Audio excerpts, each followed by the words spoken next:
Well,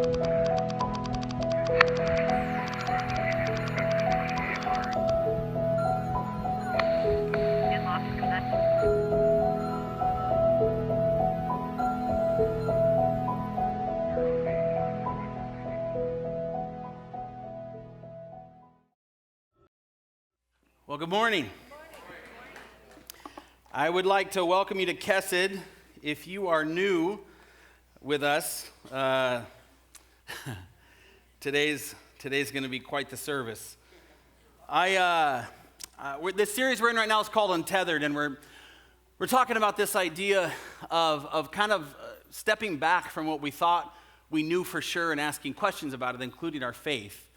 And our families, our histories, the experiences we've all had, the trauma we've all been through.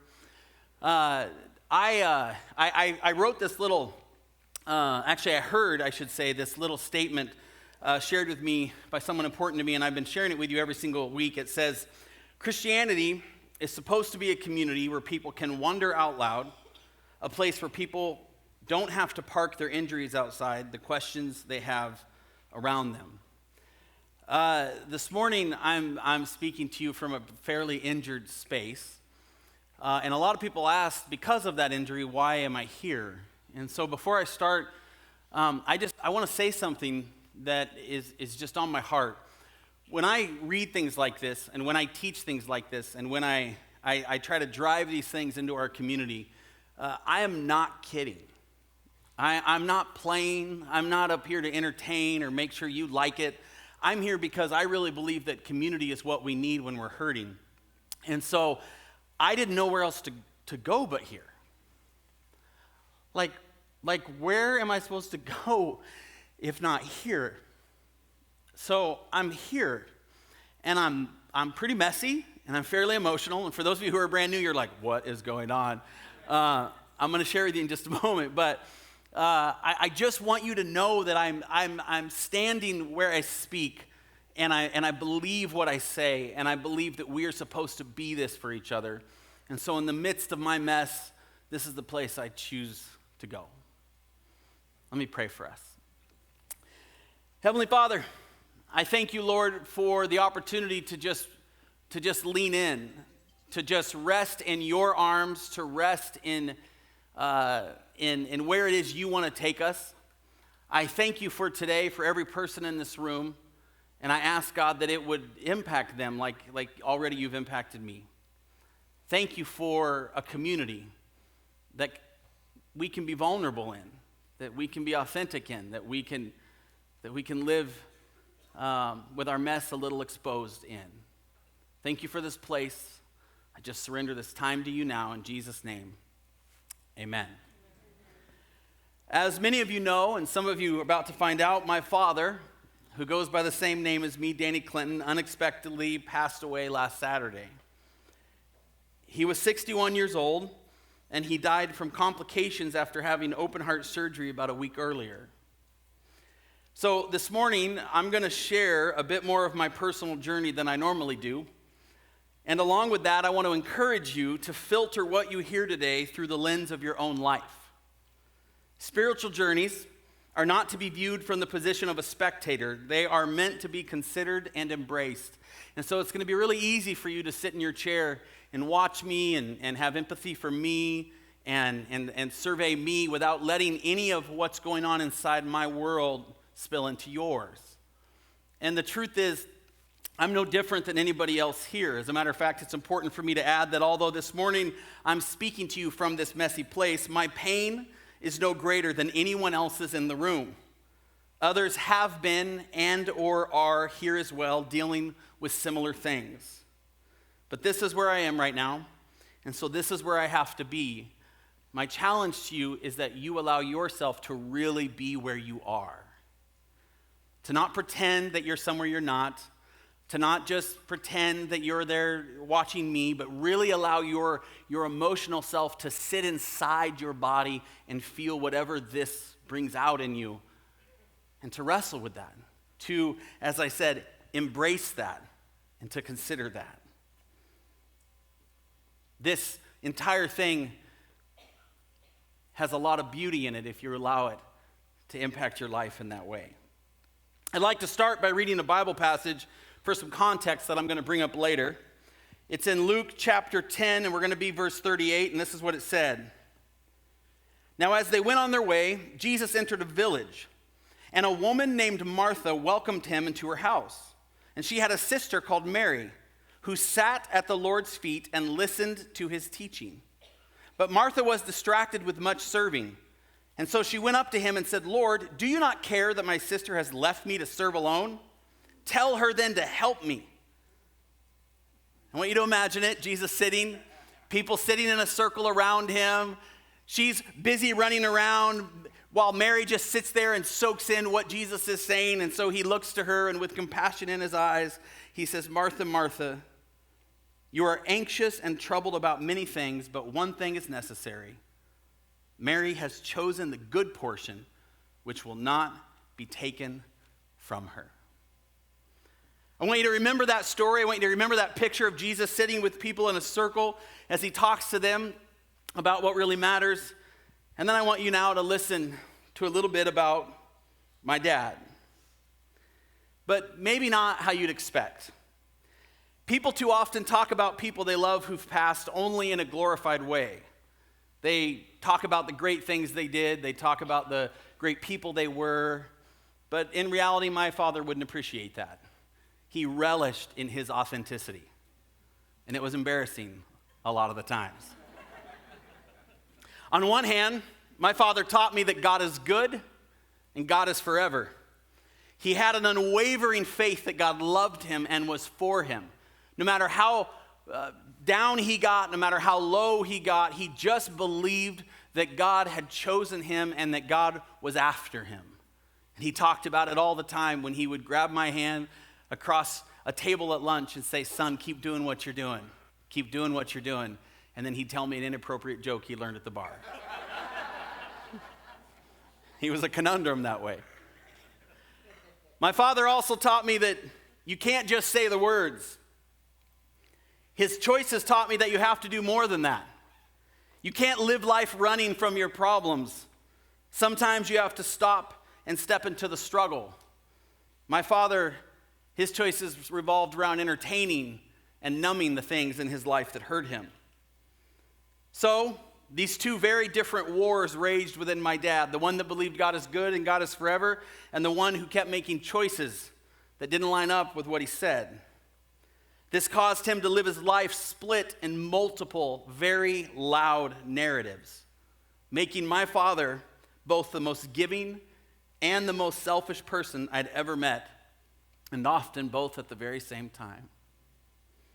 In full transparency, I came to accept a long time ago that I was raised by both a saint and a scoundrel.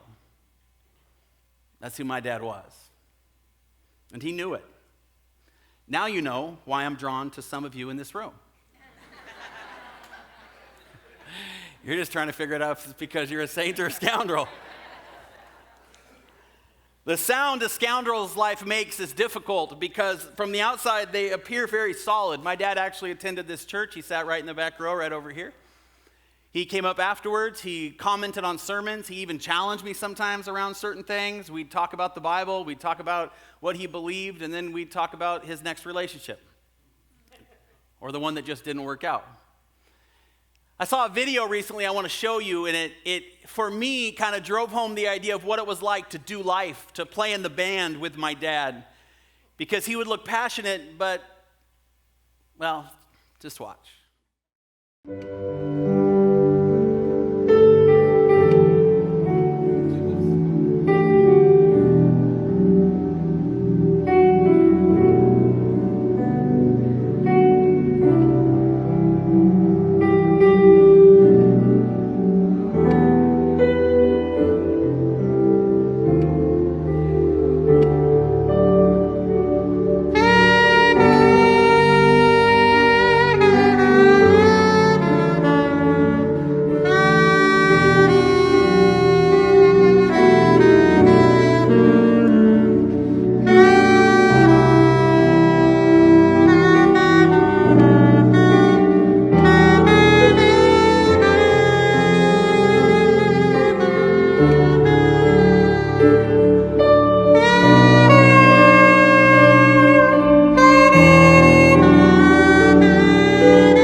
much you tried to play with my dad, no matter how many invitations he got, no matter how often you created a world where you could do life with him, he always would somehow do it his own way.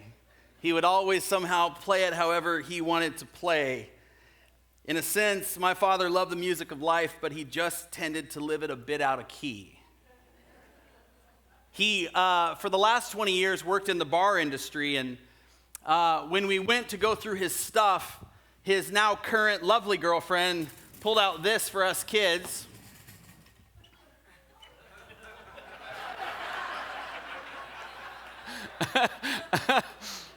All four of us kids sat and looked at it. My sister goes, "Well, I guess that's yours."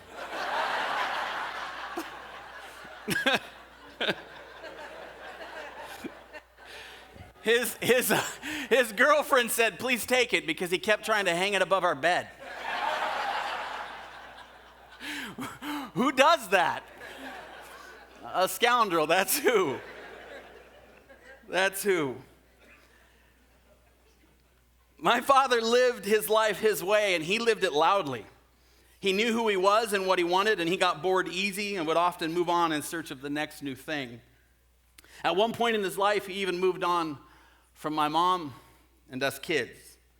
He would later regret this and call it his greatest life's mistake, admitting to me over dinner one time that he just didn't know how to stop the parts of his story that hurt himself and other people. This is because my father lived with an immense amount of unresolved trauma and pain. My own work has given me incredibly compassionate and empathetic eyes for my dad, because the more I learned about me and my behavior and the reason I did things, the more I saw in him all these things that he would try to control because they weren't able to be controlled when he was a child. All these things that happened to him that he reenacted in his own life, trying to heal that part of him that was damaged. My father lived very, very afraid. And so it made him loud and bold and aggressive. In a sense, he's going to get you before you got him.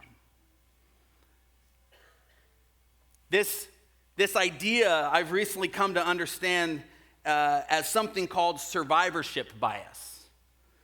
When looking at the people and circumstances throughout his life, my dad would either focus just on a few positive experiences as if there were no problems whatsoever, or he'd blame everything on a very few negative experiences as if all things were because of just this or that. Allow me to explain what this does to a life. This is a picture tracking bullet holes on Allied planes that encountered Nazi anti-aircraft fire in World War II. At first, the military wanted to reinforce those areas where the holes were, because obviously that's where the ground crews observed the most damage on returning planes.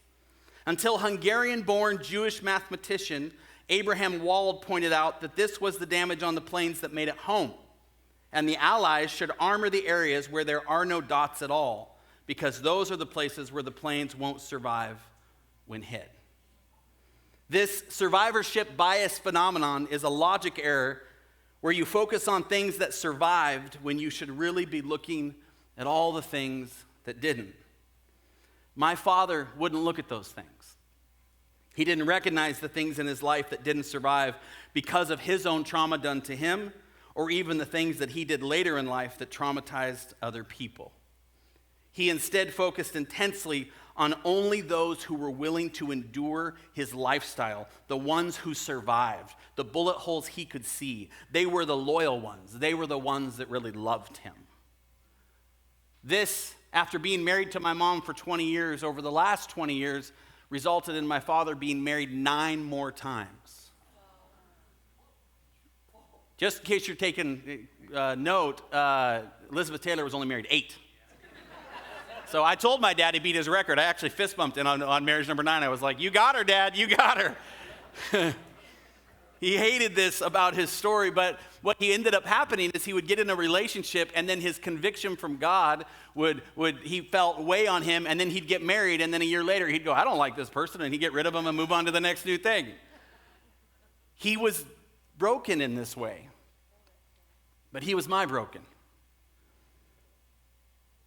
Because even through all of these things, even through all this behavior, even through crazy stuff like this, parts of my father were still very saintly. He was filled to the very top with this rare and insatiable love for us and all that we meant to him. I am so grateful for this part of him. He taught me that I can love deeply and without abandon even when I hurt or feel incomplete. Because no matter what my father went through, he always let me know that.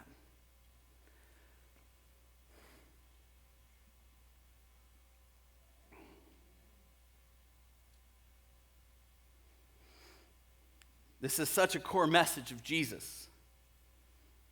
In Matthew it says, you shall love the Lord your God with all your heart, with all your soul, and with all your mind. And my dad loved that way, with a wounded heart and a wounded soul and a wounded mind. And he would push through all kinds of obstacles to make sure we knew it. And he would bless me with gifts like this.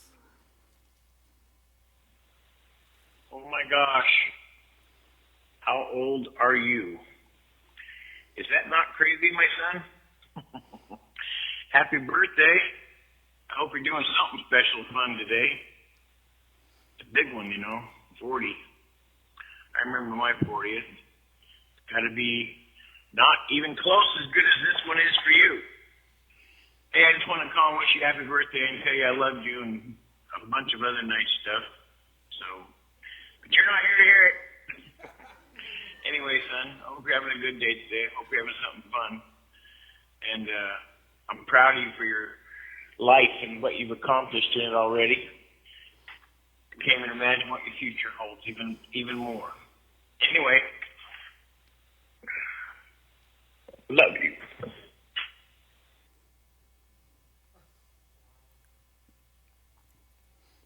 Who loves like that? Saints, that's who. I played that for a friend whose dad's been very consistent in his life. He told me who's always been there, always showed up, always helped out, stayed married to his mom. What? I played that message and he got emotional because he said to me, even though his dad has been there through all of his life, he's never actually told him anything like that. See, my dad was extreme in everything that he did. But the one thing that he taught me is that you need to say what needs to be said. I just want to take a minute. I want to allow this to pour into your own world and your own story. Some of you in this room, you think just serving is enough, just staying is enough, but I'm here to tell you that they need to hear it. You need to tell them. They need to have voicemails like that.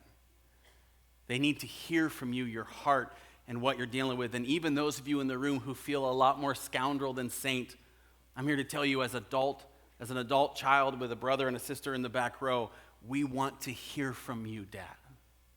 We want to hear from you, Mom. And even if things are dropped and stuff is awkward and defenses go up as soon as you call, push through that stuff, stay consistent, because it is so very, very important, the role that you play in the lives of your parents, if they're still around, and in the lives of your children and the lives of the loved ones in your world. It is so very important to say what needs to be said anyways. My hope is that this encourages you to do both your spiritual and emotional work.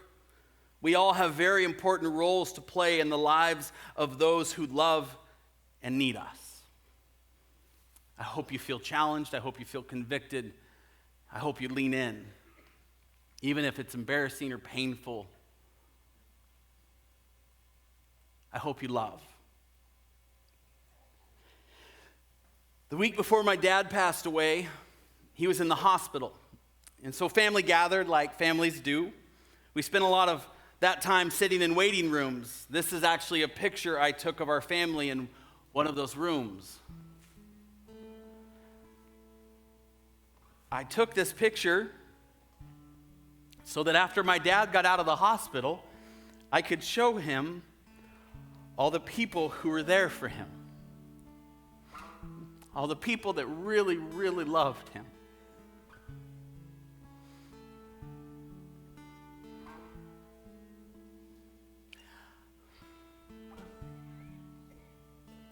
I wanted them to see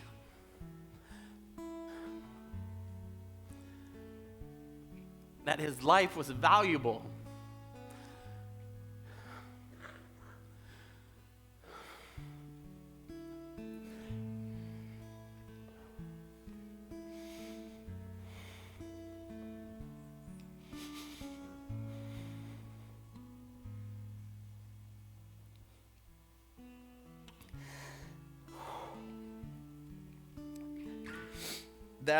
That he wasn't a failure,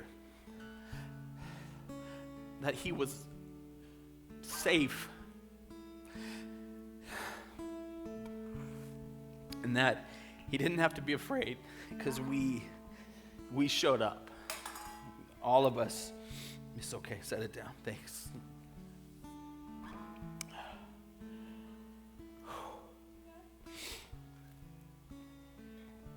That was actually a really good idea. Thanks so much. Oh, I have another one, don't I? I want you to notice in this picture how we're all sitting in a circle. We're all completely focused on what mattered. And this isn't unique, by the way. I want to say this because I've sat in a lot of these circles, usually as a pastor. But almost everyone's life, unless it ends really quickly in an accident, almost everyone's life in this room is going to end like this. With people you love sitting in a circle, talking about you, remembering you, hoping for you, praying for you, honoring you. Almost everyone's room in this life is going to end that way. With our families gathered, talking about what mattered most. This is the gift death brings to our attention. A reminder to untether from what doesn't matter in your life. To untether from the things that cause you anxiety and worry, the things that are this close to your face that cause you to forget the ones that hold your hands and pick up the phones and want so badly to go to lunch with you. Here's where it gets really beautiful. It is Christ who still offers to sit at the center of our life's circle and lead this time with us. For his words are still true to Martha and Mary and those listening to him, and they are still true to us now as he looks out over the circles of the world we've built, and he says, you are anxious and troubled about many things, but one thing is necessary. Choose the good portion, which will not be taken away. We can live our lives choosing this every day, a truer way of living, a life fully gathered around what really matters. This is the beauty of what it means to be in community together, serving one another, loving one another, paying a cost, and mourning when those people are gone from us. This is what it means to be willing to look at yourself and look at your story. I'm just here to tell you there are some people in this room and you have not done the work and you know it, and you can't understand why you keep hurting the people you love so deeply, and it's because you can't sit with that little boy or little girl in your life that was you in the past and actually be honest about the things that scared you that you're still trying to protect yourself from now. So you push people away and you throw up defenses and you blame it on God or community or leadership or the world or the decay of society. None of it really. You blame it on whatever you can other than the fact that somebody hurt you, and now it's time for you to go sit with that person inside you and mend them. Not just so you can live the life you're supposed to live, but so that you can be an example to those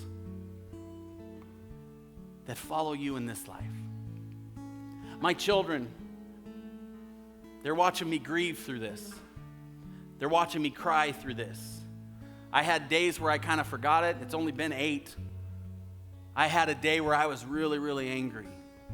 And so when they ask me, Dad, how are you? I tell them, I'm messed. I'm lost. I'm confused.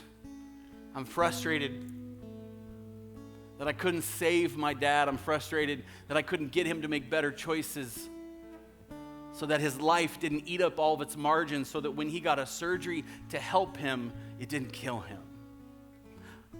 I'm sad because he's not going to be at any of my kids' weddings or meet any of my grandkids. That was one of the things that we had. He had me young. I had my first young. He was going to be part of their story when I have grandkids in 10 or 15 years.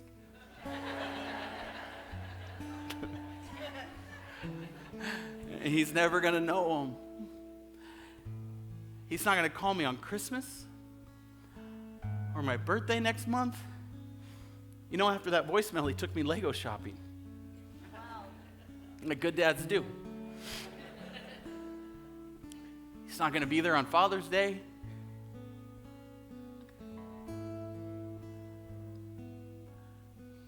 But so much of him I know is still here. And so much of him I know is still blessing. And so I'm going to remember what I can. I'm going to let go through a process that's going to be painful of the rest. And I'm going to use it to evaluate myself so that I can be the dad my kids and their kids need. And it's going to hurt, and it's going to be scary. But I got you. And you got me. And together we're just going to fall apart, lean in, and live our lives. Untethered. Choosing to love even if it costs us. You know the best part of this whole talk is right now my dad's up in heaven with Jesus taking credit for everything going on inside your life. He's like, look at that sermon I just gave, right? Jesus is like, Dan, please let your son finish. He's not quite done yet. Here's my 3 closing questions.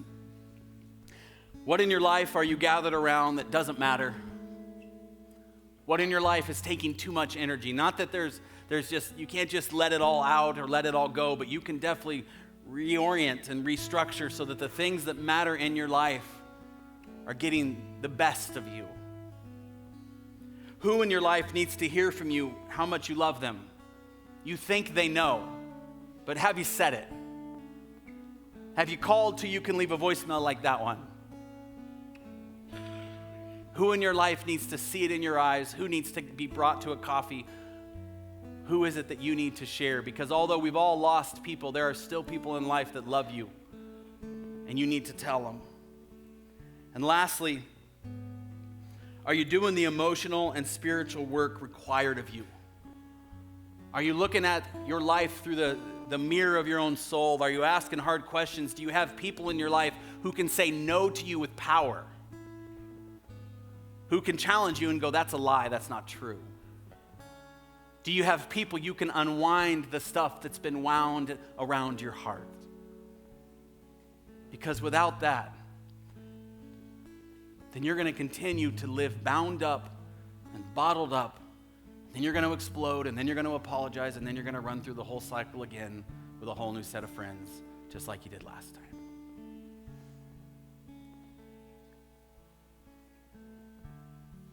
What are you gathered around? Who in your life needs to hear from you? And are you doing the work required? These are the questions I wish my dad would have answered. And he was beautiful to me, and I will miss him deeply.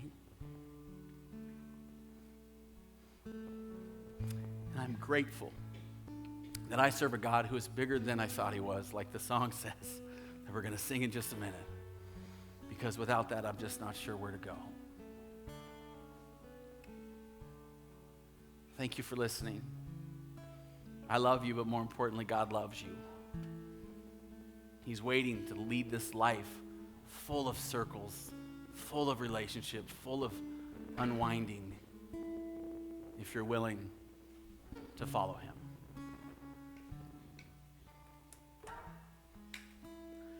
Let's pray together. Heavenly Father, Lord, we are grateful. We are grateful for this time, for this gift that a death has brought, this gift of clarity, this gift of focus. God, may it not be wasted. May we not numb ourselves with other distractions. May we ask bigger questions. May we fall apart even further. May we dive into relationship with you. May we risk. May we love. May we learn.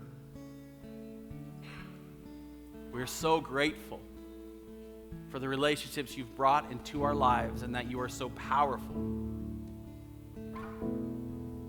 And you are so comforting. And so we just sit in this place and bring you all of our cares, all the things we don't even know how to utter. We pour them out upon you, who can receive with such beauty. Fill us, who feel empty, with your love.